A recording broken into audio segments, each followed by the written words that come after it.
네, 그러면은 이번 동계 TTA 세미나 제가 준비한 부분은 이번에 셀프 슈퍼비전을 좀 사용한 TTA에 관해서 좀 준비를 해봤고요.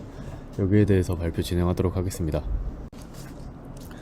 근데 인덱스는 다음과 같이 구성을 했고, 백그라운드 먼저 말씀드린 다음에 여기에서 원래는 이 컨트라스티브 테스트 타임 어댑테이션을 위주로 얘기를 하려고 했는데, 이 논문 자체가 그 새롭게 어떤 모델을 구축을 했다라기보다 기반 모델인 이 샷 모델하고, 그리고 컨트라스티브 러닝에서 좀 되게 근본으로 알려진 모코, 이렇게 두 가지를 좀 섞어가지고 만든 방법론이기 때문에 앞에 샷을 하나 더 추가해서 발표하도록 하겠습니다. 우선 백그라운드에서 세미 슈퍼바이즈드하고 셀프 슈퍼바이즈드 이 두 가지에 대해서 간단하게 말씀드리자면은, 이 두 학습법 모두 일단 데이터 라벨 부족 문제에 대해서 좀 초점을 맞추고 있습니다.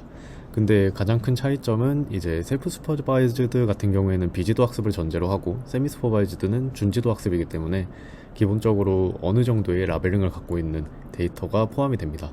그래서 세미 슈퍼바이즈드 같은 경우에는 이 약간의 라벨이 있는 데이터를 학습을 해서 이거를 토대로 라벨이 없는 데이터까지 예측 가능하도록 그렇게 모델을 학습을 하고, 셀프 슈퍼바이즈드 같은 경우에는 이 라벨이 없어도 수행 가능한 프리텍스트 태스크라는 거를 수행을 합니다.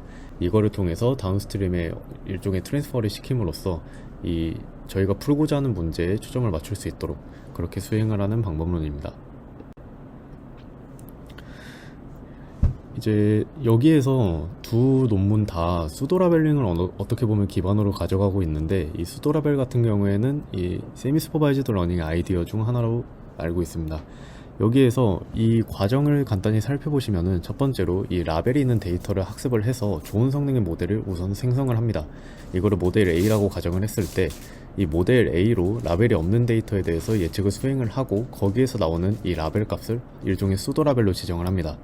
그래서 이 수도 라벨된 데이터와 기존의 라벨된 데이터를 컨캣을 해서 이 전체 데이터셋으로 최종 모델을 학습을 하고, 그걸 모델 B라고 가정을 했을 때 이 모델 A하고 모델 B의 성능 차이를 검증을 합니다. 이거를 토대로 했을 때 이 모델 B가 전체적인 데이터셋을 수도 라벨을 통해서 이 전체 라벨을 가지고 있다고 가정을 하고 모델 학습을 해서 더 성능이 좋아졌다, 그것을 좀 가정으로 가져가는 경향이 있습니다. 그래서 여기서도 모티베이션은 라벨 부족 현상을 완화를 하고, 이것은 곧 라벨링 시간이나 비용 감소, 이 두 가지를 논문에서 항상 얘기를 하고요. 하지만 이 방법론의 가장 큰 리미테이션은 이 기반 모델의 예측 편향이 좀 들어간다, 이 수도 라벨의 노이즈가 당연히 반영될 수밖에 없기 때문에 이게 학습 방해에 어떤 영향을 줄 가능성이 크다라는 점이 있습니다. 그리고 대조학습 같은 경우에는 이 셀프 슈퍼바이즈드 러닝의 한 분야인데, 이 데이터 간의 유사도를 통해서 유용한 표현을 얻고자 하는 학습 방식입니다. 여기서 자기주도 학습은 앞서 말씀드렸던 것처럼 이 언슈퍼바이즈드 러닝에 대해서 스스로 문제를 부여하는 이 프리텍스트 태스크를 부여함으로써 다운스트림의 작업을 이제 성능을 향상시키겠다라는 개념이고요. 여기서 대조학습의 간략한 컨셉은 기준이 되는 샘플을 앵커로 두고, 여기에서 기준 샘플과 유사한 샘플을 포지티브 페어, 다른 샘플을 네거티브 페어로 명칭을 합니다.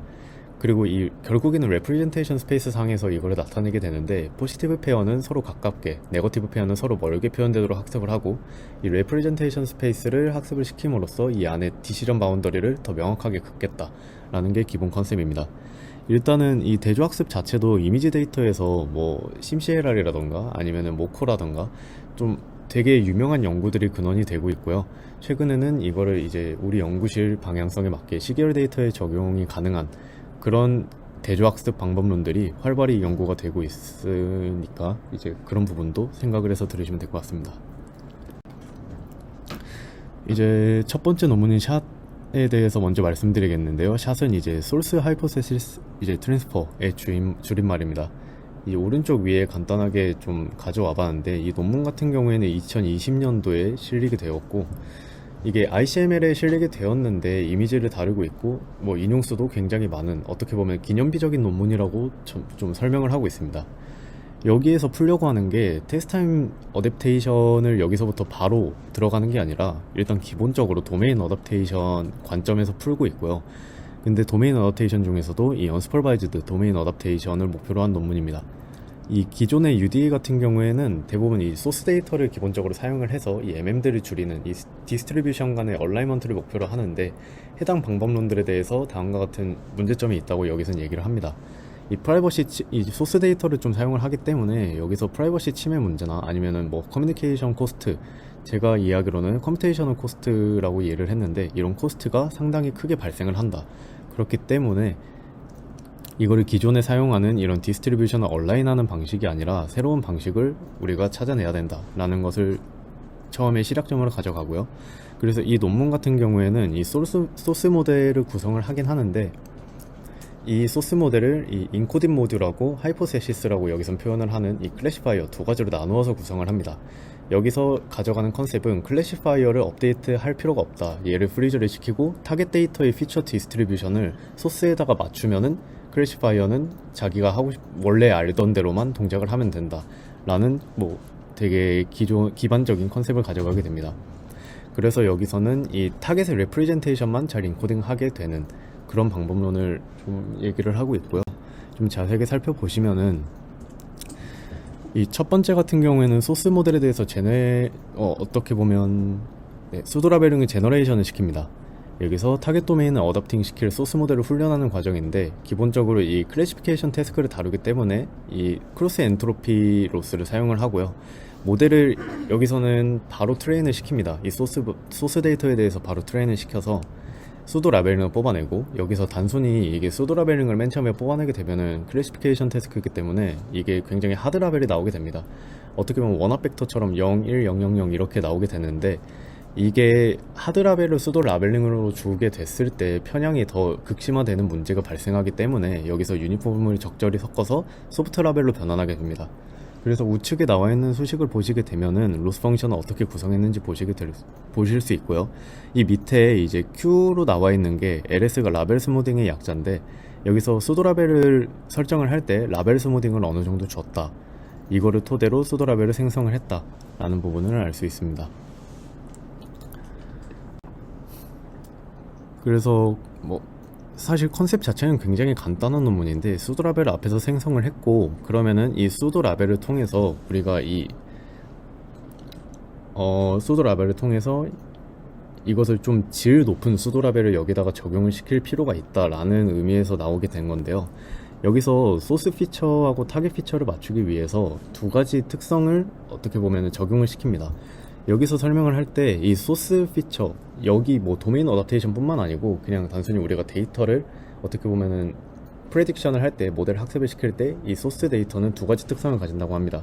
이 모델이 소스 데이터에 대해서 이 individually certain하고 globally diverse 이렇게 두 가지를 특성을 가지게 되는데, 첫 번째는 당연하겠지만 클래스 예측에 대한 확신이 있을 것입니다. 왜냐면은 뭐 당연히 예측을 하면은 성능이 좋게 로스 펑션을 가져갈 테니까, 거기에서 얘 클래스는 뭐 A야 B야 이런 식으로 예측을 할 때 거기에 대한 확신이 분명히 있을 거고, 근데 이 전체적인 샘플이 클래스 A에만 편향이 된다거나 B에만 편향이 된다거나 이런 것들을 일단은 뭐 IID 세팅이 머신러닝이 기본적으로 들어가기 때문에 그런 부분에 있어서 글로벌 다이버스가 존재한다 라고 여기서는 얘기를 합니다. 물론 뭐 어떻게 보면 이거는 뭐 이상탐지하고는 크게 맞지 않는 과제일 수도 있는데, 일단 기본적으로 클래시피케이션의 IID 세팅하고는 부합하기 때문에 여기서는 가져가고 있습니다. 여기서도 그러면은 소스 피처가 이렇게 특성을 가지고 있기 때문에 어차피 그 데이터가 뭐 모집단에서 이거를 샘플링을 한 거라면 당연히 얘네도 IID 세팅을 따라야 된다 라는 게 가정이 확장이 될 수 있고요. 그렇기 때문에 여기서 두 가지 특성을 맞추기 위해서 두 개의 방법론을 얘기를 합니다. 첫 번째는 이제 엔트로피 미니마이제이션, 이것도 굉장히 많이 쓰이는 방법론 중 하나라고 얘기를 하는데, 이 엔트로피 위에서 크로스 엔트로피로 클래시피케이션을 기본적으로 하기 때문에 이 엔트로피가 유니폼일 때, 이건 뭐 정보이론 관점에서 당연히 엔트로피가 뭐 균등하게 분포할 때 정보량이 굉장히 맥시멈치를 찍기 때문에 이거는 성능적으로 좋지가 않다, 정보량을 최소화시켜야 저희가 뭐 모델이 예측을 할 때 정확하게 하나의 클래스로 예측을 할 수 있는 거기 때문에 이것을 미니마이제이션 시켜야 된다, 그래서 원합 벡터하고 굉장히 비슷한 형태로 만들어야 된다 라는 점이고요. 두 번째는 이제 피처를 좀 어떻게 보면 균등하게 맞춰줘야 된다, 1번하고는 굉장히 상반되는 내용인데, 첫 번째로는 이제 하나의 클래스에 대한 확률을 굉장히 높여야 된다라는 당연한 얘기를 하는데, 두 번째에서는 그럼에도 불구하고 이 수도 라벨링이 만들어내는 것에 대해서 편향이 발생하지 않기 위해서 일종의 어떻게 보면 정교화 텀을 주는 거죠. 여기서 정교화 텀처럼 편향을 방지할 수 있는 로스 값을 하나를 더 추가를 합니다. 그래서 이거 두 개를 어떻게 보면 뭐 민맥스 디스크리펜시처럼 이 두 가지를 적절히 섞어서 이 안에서 가중치를 부여함으로써 편향이 최대한 발생하지 않으면서도 예측을 정확하게 할 수 있는 그런 수도 라벨링을 생성을 하겠다라는 개념에서 두 가지 로스 값을 사용을 합니다. 그럼 이제 타겟에 대해서 어답테이션을 시킬 건데, 여기서 기본적으로 가져가는 제가 봤을 땐 이게 백분 모델처럼 이거를 썼는데 되게 간단하게 K-민즈 클러스터링을 사용을 했습니다. 일단 기본적인 컨셉은 비지도로 가져가기 때문에 K-민스를 사용을 했고요. 여기서 이 앞에서 말했던 인포메이션 미니마이제이션을 적용을 했더니 기존에 그냥 소스 모델 올리로 학습을 했던 K-민즈보다 이게 훨씬 더 명확하게 클래스들이 갈릴 수 있었다라는 것을 밑에 그림으로 보여주게 되고, 하지만 여기에서 그림이 자세히 보이진 않는데 확대해서 보시면은 예를 들면 빨간색 클러스터 같은 경우에는 약간 이 에메랄드 택이 조금 섞여 있는 것을 또 볼 수 있거든요. 이런 것처럼 어느 정도 false positive가 당연히 존재를 하게 됩니다. 그래서 이렇게 false positive가 존재한 수도 라벨링을 학습을 하게 되면은 편향이 좀 세게 발생할 수 있기 때문에 모델이 학습을 올바르게 하지 않기 때문에 이러한 네거티브 트랜스퍼를 방지하기 위해서 소르스 하이포세시스를 활용해서 이 수도 라벨링을 수행을 하겠다라고 말을 하고요. 여기서 소스 이 하이포세시스라고 나와 있는데 클래시파이어입니다. 그냥 이 소스에서 학습한 이 클래시파이어를 단순하게 활용하더라도 이 도메인 시프트로 인해서 타겟하고 소스 간의 어떠한 도메인 간의 차이가 있기 때문에 분명히 타겟 도메인의 각 클래스의 센트로이드 정보를 활용을 해야 된다 라고 얘기를 합니다. 그래서 여기서는 이 타겟에서의 센트로이드 정보를 최대한 활용하기 위한 수식을 몇 가지 사용을 하는데, 여기서 사실 그 밑에 나와 있는 C1부터 가장 밑에 나와 있는 수식은 저희가 알고 있는 K-민즈하고 동일을 하고, 여기서 제가 봤을 때 봐야 될 거는 이 이니셜 센트로이드를 정하는 부분인데, 이 이니셜 센트로이드를 정할 때 웨이티드 에버리지 값으로 설정을 합니다. 여기에서 이 웨이티드 에버리지 값이 백본에서 출력된, 그러니까 소스에서 출력된 마지막 피처하고 그 이전 타겟에 오타가 있는데 하이포세시스를 이용해서 타겟 도메인 간의 이 센트로이드를 구할 수 있다고 합니다. 그래서 이 두 가지를 다 위에 나와 있는 식과 같이 이 이전에 학습을 했던 타겟하고 저희가 갖고 있는 이 백본에서 출력된 마지막 피처하고 두 가지를 컨캣을 해서 위와 같이 이니셜 센트로이드를 구할 수 있다 라고 논문에서는 얘기를 하고 있습니다. 그리고 이렇게 이니셜 센트로이드를 구하게 될 경우에는 K-민즈 클러스터링 같은 경우에는 상당히 오래 돌려야 좀 유의미한 클러스터링이 구축이 되는데, 여기서는 위에 이니셜만 잘 잡아놓으면은 한두 번만 이터레이션을 돌려도 F쿨을 돌려도 얘가 잘 작동을 한다. 앞에서 봤던 그림처럼 명확하게 클러스터링이 잘 구별이 된다 라고 얘기를 합니다. 그리고 밑에 나와 있는 거는 사실 여기에서 얘네가 차용한 논문들이 굉장히 많아서 전부 다 설명하기가 어려워서 우선은 수식만 들고 왔는데, 그 이전에 ECCV에서 2018년에 이 클러스터링을 딥러닝 관점에서 풀 수 있는 비전 쪽에서 나왔던 논문이 하나 있습니다. 딥클러스터링을 거기서 사용을 했는데, 그 논문에서 사용했던 그런 클러스터링에 대한 로스 값을 참고를 했다고 합니다. 그래서 그 부분을 참고해 주시면 될 것 같고요. 그래서 앞에서 샷에 대한 논문을 간단히 살펴봤고, 그 샷보다 사실 여기에다가 좀 치중을 하려고 가져왔는데, 일단 기본적인 컨셉을 좀 설명을 하면은 다음과 같습니다. 얘도 결국에는 수도 라벨링을 활용을 하고 이 안에서 이 엔트로피 미니마이제이션을 좀 활용을 하는데요. 앞에서 샷하고 기본적인 베이스는 다 똑같습니다. 그러니까 이제 컨티뉴얼 관점이 아니라 클로즈드 셋에서 이 스페이스를 공유하면서 테스트 타임 어댑테이션을 진행을 하겠다. 그리고 이미지 클래시피케이션을 수행하고자 한다 라는 두 가지 관점을 가져가고, 그리고 여기에서 지적을 하는 거는 앞에서 샷도 그렇고 다른 논문들도 그렇고 기본적으로 굉장히 이 당시에 수도 라벨링을 활용해서 그 테스트 타임 이 도메인 어댑테이션을 진행하려고 하는 경우가 많았다고 합니다. 그런데 이거를 그냥 단순히 셀프 슈퍼바이즈드에 적용을 했을 때 발생하는 가장 큰 문제가 이 학습하고자 하는 프리텍스트 태스크의 슈퍼비전이랑 우리가 결국에는 풀고자 하는 다운스트림 태스크 간에 직접적인 연관이 없을 수 있다. 그러니까 소스 데이터하고 타겟 데이터 간에 직접적인 연관이 없을 수가 있는데, 이것을 단순히 소스에서 학습한 걸로 수도 라벨링 뽑아서 타겟 도메인에다가 적용을 하면은 이게 과연 좋은 성능을 보인다고 가정할 수 있는가, 이 가정부터가 약간 어렵다라는 것을 얘기하고 있습니다. 하지만 여기서 얘기하는 거는 본인들이 설정한 이 컨트라스티브 러닝 또한 마찬가지이며, 여기에서 이 소스 데이터로 학습을 했을 때 컨트라스티브 러닝을 사용을 한다고 한들 어댑테이션 단계에서 성능을 높일 수 있을 거라는 가정이 보장되지는 않는다 라고 먼저 얘기를 합니다. 그렇기 때문에 여기서 자신들의 논문은 이 수도라벨의 질을 향상시키기 위해서 이 두 가지 수도라벨링하고 컨트라스티브 러닝 두 개를 동시 최적화를 목적으로 한다고 얘기를 하고요. 여기서 그 타겟 리프레젠테이션이 컨트라스티브 러닝을 통해서 잘 학습이 되면은 이 수도라벨하고 디시전 바운더리의 퀄리티가 동시에 향상될 수 있다 라는 것을 모티베이션으로 가져갑니다. 이게 그림이 굉장히 큰데 여기서 오버롤 아키텍처는 다음과 같고요. 지금 얘네가 한꺼번에 다 동작하는 모델처럼 보이는데 결국에는 좀 어떻게 보면 2페이지, 많게는 3페이지로 나뉩니다. 이게 수도라벨링을 생성하는 동시에 뭔가 일어나는 게 아니라 일단 기본적으로 2페이지라고 저는 생각을 하고 설명을 드리겠습니다. 우선 첫 번째로 얘네가 가져가는 목적성 중에 하나는 온라인에서 이 테스트 타임 어댑테이션을 진행하겠다 라는 부분이 있기 때문에 여기서 온라인 수도라벨 리파인먼트라고 얘기를 합니다. 첫 번째로 얘네가 하는 거는 이미지 데이터셋 XT가 들어왔을 때 얘네에 대해서 어그멘테이션을 걸어줍니다. 이때는 이제 위클리하게 어그멘테이션을 걸어주게 되고요. 여기에서 뭐 이니셜하게 소스 인코더를 그대로 활용한다 라고 얘기를 합니다. 여기에서 소스 인코더 같은 경우에는 얘네가 기본적으로 소스 인코더를 어떻게 구성했고 어떤 학습을 진행했다라는 거에 대해서는 초점을 많이 맞추고 있진 않고, 얘네가 지금 초점을 맞추고 있는 거는 전부 다 테스트 타임에 맞추고 있기 때문에 그 부분을 감안해서 보시면 될 것 같습니다.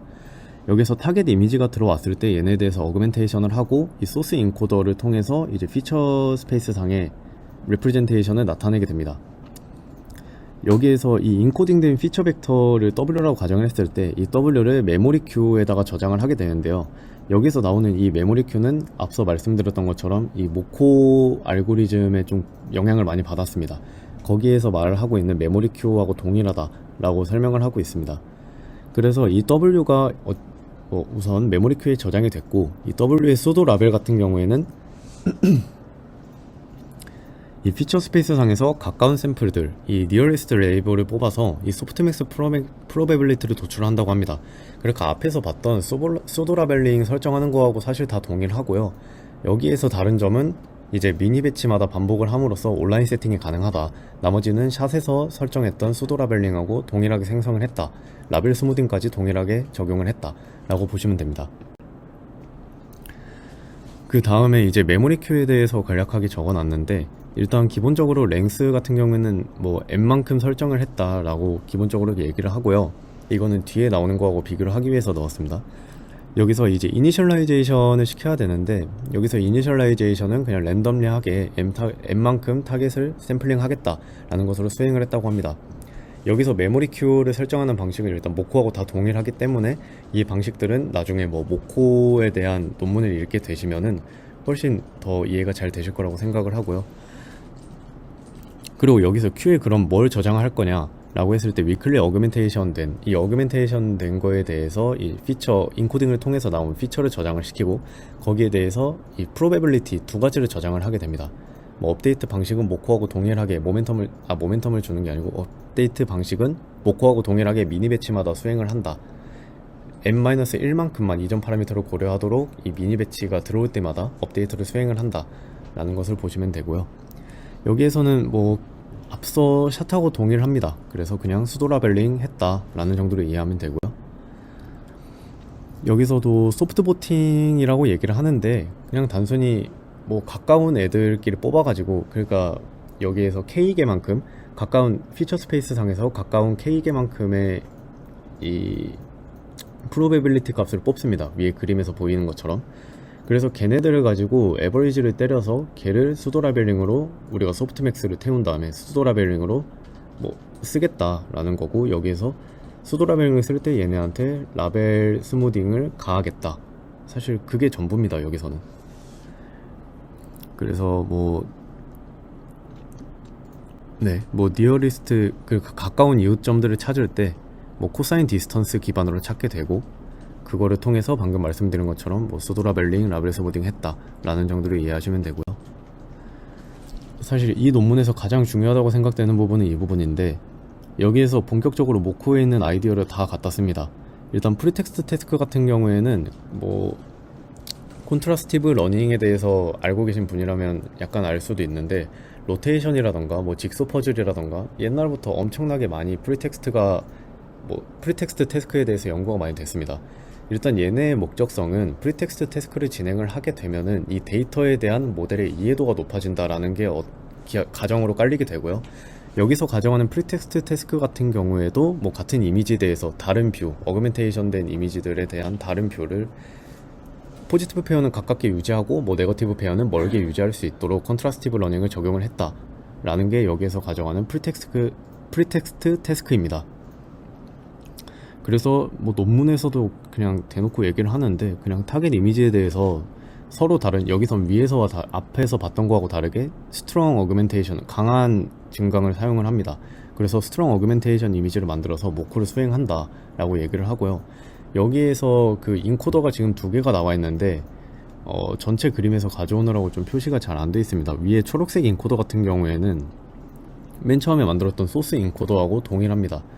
위에서 말했던 위클리 어그멘테이션을 진행했던 그 인코더하고 쉐어드 되고 있고, 여기에서 이걸 쉐어하는 이유가 뭐냐, 이 소스로부터 학습된 웨이트에 있는 논리지들이 분명히 있을 텐데 얘네를 그냥 위에서 수도랍을 생성하고 버리는 게 아니라 타겟에서 어찌 됐든 얘네에 대해서 이니셜라이제이션을 시켜줘야 될 텐데, 여기에서 소스에 대한 소스의 인코더를 쓰면은 완벽하지 않더라도 어느 정도의 논리지가 디스틸 될 수 있다. 그렇기 때문에 여기에 콘트라스티브 러닝에 좋은 출발점을 마련해 줄 수 있다. 이런 관점에서 여기서 쉐어드를 진행을 합니다. 그리고 이제 여기서 모멘텀 인코더가 모코에서 가장 중요한 건데, 이거를 모코에서 차용을 했고, 메모리 큐를 업데이트를 할 때 사용하는 거, 위에서 말했던 메모리 큐를 업데이트 할 때 미니 배치에서 바로 이전 시점의 파라미터를 고려한다는 거, 그것과 동일합니다. 단지 여기서 모멘텀을 추가를 하게 되는데, 모멘텀은 저희가 흔히 딥러닝 할 때 그 안에서 학습을 진행을 할 때 좀 많이 쓰잖아요. 모멘텀 0.9, 0.99 이렇게 주게 되는데, 그거하고 동일합니다. 미니 배치 단위로 학습을 하기 때문에 얘네가 굉장히 큐에다가도 미니 배치 사이즈만큼만 들어간다고 가정을 했을 때, 일반적으로 메모리 뱅크를 사용을 하는 것들보다 훨씬 더 메모리 사이즈적인 이점을 많이 가져가게 됩니다. 하지만 여기서 고려를 해야 될 게, 메모리 뱅크가 미니 배치만큼 계속 업데이트가 되면은 얘네가 에포크 단위로 업데이트가 되는 것보다 훨씬 더 민감하게 작용을 합니다. 어쩔 수 없이. 그래서 이 민감하게 작용하는 거를 어떻게든 완화를 시키기 위해서 모멘텀을 추가를 해서 바로 이전 시점에 있는 것들에 이전 시점을 고려를 해서 최대한 업데이트를 좀 약간 방지하는, 한 번에 확확 업데이트 되는 것들을 좀 방지할 수 있는 그런 모멘텀을 추가를 했다라는 것으로 이해를 해주시면 되겠고요. 그래서 여기서도 이제 나와 있는 K1부터 KM까지 메모리 큐에 저장을 하게 되는데, 여기서 지금 메모리 큐가 굉장히 많이 나오고 있습니다. 위에서 위클리 어그멘티드도 메모리 큐가 있었고, 여기서도 메모리 큐가 있고, 근데 두 가지는 일단은 다른 메모리 큐라고 보시면 되고요. 여기서 QS하고 QW 두 가지로 표현을 하겠습니다. 그래서 QS 같은 경우에는 스트롱 어그멘티드가 된 것들이 저장된 큐로 이해해 주시면 되고, QW 같은 경우에는 위클리 이렇게 보시면 되겠습니다. 그래서 여기서는 이제 메모리 큐에다가 이제 강하게 어그멘티드 된 이미지의 피처를 저장을 한다. 그래서 이거를 어떻게 사용하냐에 대해서 좀 양이 많아가지고 그림을 뺐는데, 일단 여기에서 모코보다 발전시킨 부분이 딱 하나가 있습니다. 이제 모코에서는 기본적으로 컨트라스티브 러닝이 다 가정하는 것처럼 자기 포지티브 페어하고 자기 자신이죠. 포지티브 페어 이외에는 싹 다 이제 네거티브 페어로 다 넣고 돌리게 되는데, 여기서는 그럴 필요 없이 그거 연산량이 너무 많지 않냐, 같은 클래스에 있는 애들은 제외하고 그냥 다른 클래스만 확실하게 가져가면은 연산량이 더 줄어들지 않겠냐 라는 의미에서 모코보다 더 발전시킨 이런 로스 펑션을 가져가게 되는데요. 여기서 이제 타깃 이미지로부터 각기 다른 스트롱 어그멘테이션을, 위에 그림을 보시면 알겠지만 스트롱 어그멘테이션을 두 번을 진행을 합니다. 그래서 위에서는 이제 소스 인코더를 그대로 사용을 하게 되고, 따로 나온 하나 더 스트롱 어그멘테이션 된 이미지를 K라고 여기서는 얘기를 하고 있고요. 그 K1부터 KN까지 어그멘테이션 된 거를 메모리 큐에다가 저장시킨다고 앞에서 말씀을 드렸습니다. 그런데 여기에 대해서 밑에 나와 있는 수식에서 보면은 NQ라고 나와 있는데, 여기서 같은 클래스인 샘플들을 골라내기 위해서 이 피처 K에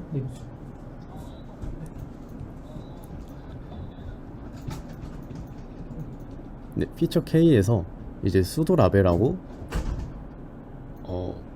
그러니까 들어온 XT라는 타깃 이미지와 다른 수도 라벨들을 포함한 이 수도 라벨 네거티브 페어 셋을 구성을 하게 됩니다. 그래서 위에 나와 있는 NQ 수식처럼 다음과 같이 진행을 했다라고 얘기를 하고 있고, 그림에는 M개라고 표현이 되어 있는데 Q 사이즈가 M으로 표현이 되어 있는데, 여기서는 수식에 나와 있는 것처럼 Q 사이즈는 이제 랭스는 P로 기본적으로 두게 됩니다. 그래서 네. 그래서 여기서 위에 보면은 약간 애매한 게 이 0이라는 거를 합하게 되는데, 이 0이 뭐냐, 일단 기본적으로 여기서 가져가는 게 네거티브 페어에 대해서는 수도 라벨이 있고, 지금 내가 갖고 있는 타깃 이미지하고 다른 수도 라벨들만 전부 다 포함을 시켰습니다. 그런데 이제 콘트라스티브 러닝에서 이 인포 NC 로스를 기본적으로 사용할 때는 포지티브 페어가 단 하나는 존재를 해야 됩니다. 그렇기 때문에 이 네거티브 셋에다가 포지티브 셋을 딱 하나만 추가를 해주는데, 그게 여기서 0이라고 보시면 되고요. 이 0이 의미하는 거는 뭐냐면, 아까 스트롱 어그멘티드를 두 개를 했다고 가정을 했습니다. 그 두 개를 했을 때 여기서 사용하고 있는 피처는 K고, 방금 전에 사용했던 피처는 Q라고 아마 표현이 되어 있을 겁니다.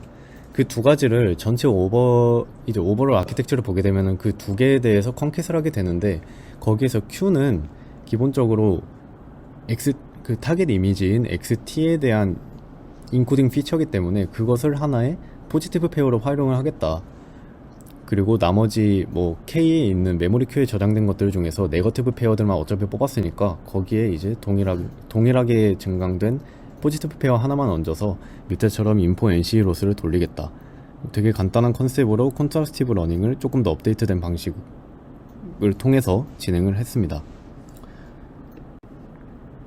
그리고 맨 마지막에 세 번째 텀은 위에서 수도 라벨 생성을 했고, 그 수도 라벨을 통해서 이제 콘트라스티브 러닝까지 진행을 했습니다. 그런데 여기에서 맨 처음에 가져가려던 모티베이션 중에 하나는 이 수도 라벨의 질 향상, 이게 딱 하나가 있었는데, 이 질 향상을 위해서 아까 샷에서 봤던 거하고 그냥 사실 동일합니다. 거기에서 진행했던 것처럼 인포메이션 미니마이제이션하고 피처 다이버시피케이션, 이 두 가지를 또 여기서 마찬가지로 진행을 하게 되고요. 수식적으로는 달라 보이는데 이거를 해석을 해보면은 위에서 앞에서 봤던 샷하고 동일합니다. 이제 여기 LCE라고 나와 있는 거는 이제 클래시피케이션 태스크이기 때문에 이 수도 라벨을 사용함에 있어서 이 원합 벡터하고 되게 비슷하게 하나의 클래스를 좀 높은 확률로 예측할 수 있도록 해주는 그런 로스텀이고, 밑에 나와 있는 이 DIV라고 나와 있는 거는 아까 전에 봤던 것처럼 좀 상반되게 전체적으로 편향이 발생하는 걸 좀 방지하기 위해서 좀 레귤라이제이션 텀처럼 일종의 정규화 작용을 할 수 있는 그런 텀이라고 보시면 되겠습니다. 그래서 맨 밑에 보면은 최종 로스식은 다음과 같이 설정이 되는데요. 이제 위에 나온 이제 LDIV랑 LCE, 이 두 가지를 통해서 수도 라벨의 질을 향상을 시키겠다. 이 두 가지 로스텀이 있고, 아까 이전에 봤던 콘트라스티브 러닝 로스, 이 세 가지를 총 합쳐가지고 각각의 이제 감마 1부터 감마 3까지 이 안에서 가중치를 적절히 조정을 해서 최종 로스 펑션을 구성을 하겠다 라는 것으로 이 논문을 얘기를 하고 있습니다. 사실 샷도 그렇고 지금 이 콘트라스티브 테스트 타임 어댑테이션도 그렇고 저희가 이미 다 너무 잘 알고 있는 알고리즘들을 사용을 했습니다. 그러니까 새롭게 무언가가 추가가 됐다라는 그런 개념보다 이것들을 잘 적절히 섞어가지고 이 목적에 맞게 수도 라벨링을 생성을 하고 거기에 질을 향상을 시키고 그런 과정들을 거쳤는데, 그럼에도 불구하고 여기 성능 지표를 보시면은 이 샷도 그렇고 이 에이다 콘트라스트도 그렇고 상당히 높은 성능 지표를 보이는 것을 알 수 있습니다. 여기서 일단 제가 가져온 이밸루에이션 결과들은 이 에이다 콘트라스트가 기본적으로 샷을 기반으로 둔 타겟 논문으로 뒀기 때문에 이 두 가지의 비교점들을 좀 많이 가져와 봤고요. 이게 모든 방면에 있어서 샷보다 가장 우수하다 라고 얘기는 못하지만 분명히 얘가 일단 온라인에서 작용을 하고, 그리고 오른쪽 위의 그림처럼 그 도메인 어댑테이션을 하면서 여기서는 효율성과 좀 효과성 이렇게 두 가지로 얘기를 하고 있는데, 제가 해석을 하기로는 일단 온라인으로 미니 배치 사이즈를 줄임으로써 얘를 메모리 큐에다가 넣었기 때문에 거기서 있는 효율성이 분명히 있을 수 있고, 이 오른쪽 위의 그림처럼 얘네가 샷하고 다르게 훨씬 더 성능 지표상으로만 보는 게 아니라 그 안에서의 변화라던가 그 라벨 생성이라던가 그런 것들을 봤을 때 굉장히 정확하게 얘네가 좀 예측을 하고 있다, 그런 점을 얘기를 하는 걸 봐서는 이런 부분에서 더 효과적이다. 이 성능은 우리가 약간 떨어지는 부분이 몇 개가 있지만 이 예측을 하는 과정을 정확하게 디테일하게 뜯어봤을 때는 우리께 조금 더 정확하다라는 것을 얘기하는 지표입니다. 그래서 결론적으로는 샷보다 우리가 여기서 말하는 에이다 콘트라스트가 훨씬 더 발전된 그런 방법론을 제안하고 있다라는 것이라고 이해를 해주시면 되겠고요. 네, 그래서 오늘 좀 샷이랑 에이다 콘트라스트랑 이 두 가지 논문을 보게 됐는데, 이 두 논문 다 방금 말씀드렸던 것처럼 굉장히 기본적인 아이디어를 가지고 가고 있습니다. 그리고 이게 약간 콘트라스티브 러닝도 그렇고 컨티뉴얼 러닝도 그렇고 이 테스트 타임 어댑테이션도 그렇고 하나의 모델에서 전체 다 동작하는 게 아니라 이 단계별로 학습을 하는 일종의 학습 방법론을 제안하는 거기 때문에 이 안에서 전체적인 아키텍처를 계속 보면서 좀 따라가야 되기 때문에 이게 좀 난잡할 수도 있거든요. 그렇지만 이거를 전체적인 과정으로 봤을 때 수도 라벨을 생성을 하고 그 수도 라벨에 대해서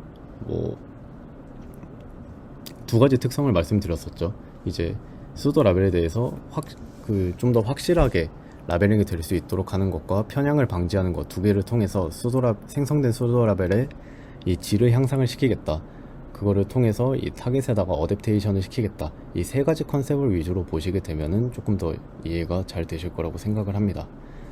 그래서 이것으로 발표를 마치겠습니다. 감사합니다.